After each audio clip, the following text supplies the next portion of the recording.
Alagaan natin ng isa hanggang 2 buwan at pwede na silang katayin. Yan mga ka-farm boy, good morning, good morning. So kamusta kayo dyan lahat?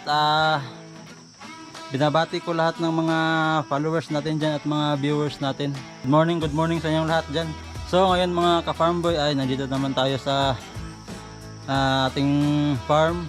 Tapos na tayo magpakain ng ating mga manok saka baboy. So andito naman tayo ngayon sa ating rabitan.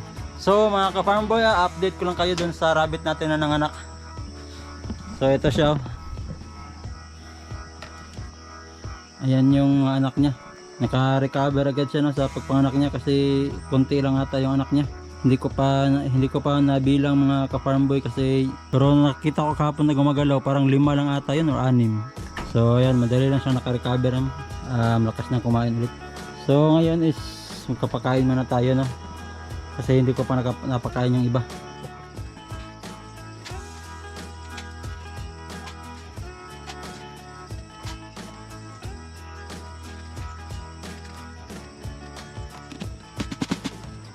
Okay, so ayun mga ka-farm boy, tapos na tayong magpakain, no? So may mga rabbit na tayo dito na makaanak na sunod.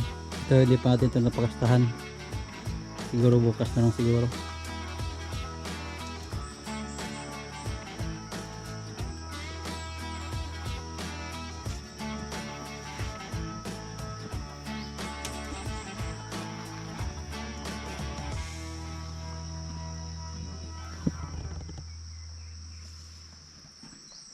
So, siya nga pala mga ka-farm boy, no, i-share na ako sa inyo na kaalaman.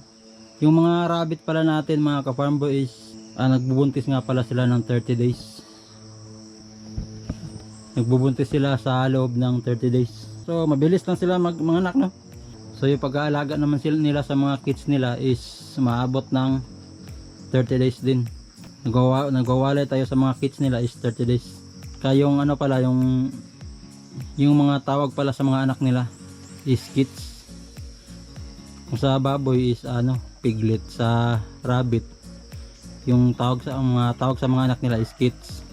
Tapos yung mga anak naman nila is aalagaan natin mula pagkawalay, aalagaan natin ng isa hanggang 2 buwan at pwede na silang katayin. Baka may mga nakapanood dito na hindi pa alam na yung mga rabbit na inaalagaan natin dito is mga for meat type to sila. Kasi nakasanayan kasi dito sa Pilipinas na yung mga rabbit natin is mga ginagawa nating pet. So itong mga rabbit na inaalagaan ko dito is mga malalaking klase ng rabbit to sila. So inaalagaan talaga sila for meat, para sa karne nila. Mga Californian white to sila lahat. So ang target natin na slaughter age is 2 to 3 months. So pasintabi lang po doon sa mga nanonood na mga kababayan natin na hindi alam na kinakain pala yung rabbit. Pero sa ibang bansa naman talaga mga ka-farm boy is kinakain naman talaga ang rabbit. Kaso yung mga unang nagdala ng rabbit ito sa Pilipinas, yung mga Amerikano ng World War II. Kaya dinala ng mga Amerikano yung mga rabbit ito sa Pilipinas kasi as source of protein, dagdag pagkain nila ba. Kasi doon sa kanila nasanay sila na kumakain ng rabbit. Kaya pagdating nila dito sa Pilipinas, nagdala sila. So, ito naman mga Pinoy is pagkita sa rabbit kasi wala tayong endemic na rabbit sa Pilipinas. Yung mga Pinoy is na-cute ba? Nakyutan. Kaya ayun, ginawang pet. Kaya sa pagdaan ng panahon ay nakasanayan na naging pet ang mga rabbit. Pero mga ka-farm boy, may mga rabbit naman talaga na pet type. So yung mga rabbit na yun is nalagaan sila for pet talaga. Kadalasan yung mga rabbit na yun is yung mga Holland Loop, nang tawag ng isa, Lionhead, ganun. Holland Loop or Lionhead, Teddy Lionhead, yun yung mga Netherland Dwarf. Yun yung mga kadalasan na breed ng rabbit na inalagaan as pet kasi nga maliliit lang sila. Yung mga breeder nila is tumitimbang lang ng mga 1 kilos. Yun, breeder age na yun. Kaya hindi talaga siya